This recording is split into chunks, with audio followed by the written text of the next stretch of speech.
Nou, qua casco zijn we een heel eind.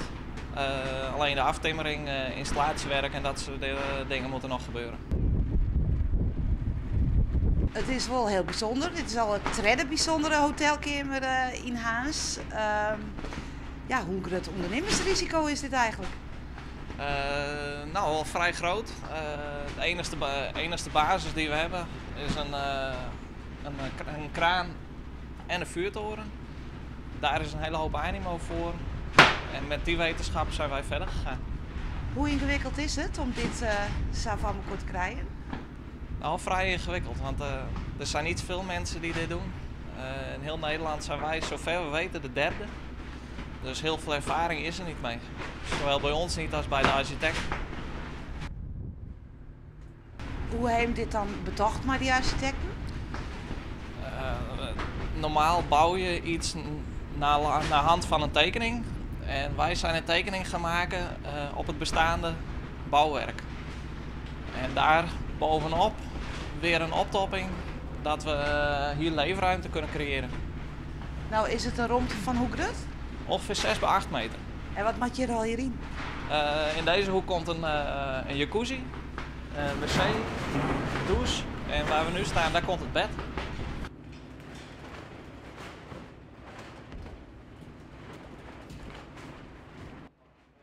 Ja. Een luxe hotelkamer in een zandtrechter.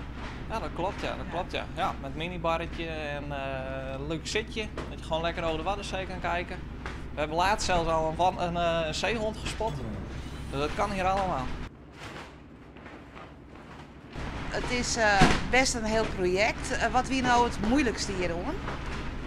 De bouwaanvraag toch wel. Het is een bestaand object en om alle hedendaagse eisen erin te verwerken, dat is wel een hele uitdaging. Ja. Wat zijn dan bijvoorbeeld de eisen? Hoogtes van plafonds, trappen, nou hoeken van trappen, isolatie, dat was wel heel goed te doen. Maar voor de rest een brandtrap, dat zijn allemaal van die dingen, nooduitgangen, dat is allemaal vrij lastig, want je staat hier toch al gauw op een 8, 9 meter hoog. Ja. Het is een trechter, hè? Komt dat nou op een oorspronkelijk plak? Die hier vroeger ik aan trechter? Ja, dit is de originele trechter die hier altijd gestaan heeft. Ja, absoluut. Ja. Ja, dat is ook de mooiste waarde voor Harlingen zelf ook. Absoluut, ja. Ja. Hoeveel kubsaans zou je er nog in de West hebben? Nou, heel veel. Gewoon veel. Er paste 100 ton in. Nou, en dat ging elke week door. Dat ging elke week door. Miljoenen kubus, absoluut. Ja. Ja. Nou, maar deze trechter en alle oren upgrades, is het toch wel een toeristische attractie, hè? Deze Willemshaven. Ja, prachtig. Ja, prachtig. Er staan natuurlijk al 2 unieke hotels vlakbij. Het Brouwdok, de bierbrouwerij komt verderop. Dat zijn allemaal echt unieke dingen op een unieke plek, absoluut. Is er al wat vlecht op kooi?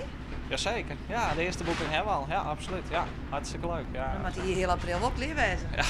Ja, nou, hij komt half juni pas, de eerste. Dus dan hebben we nog even.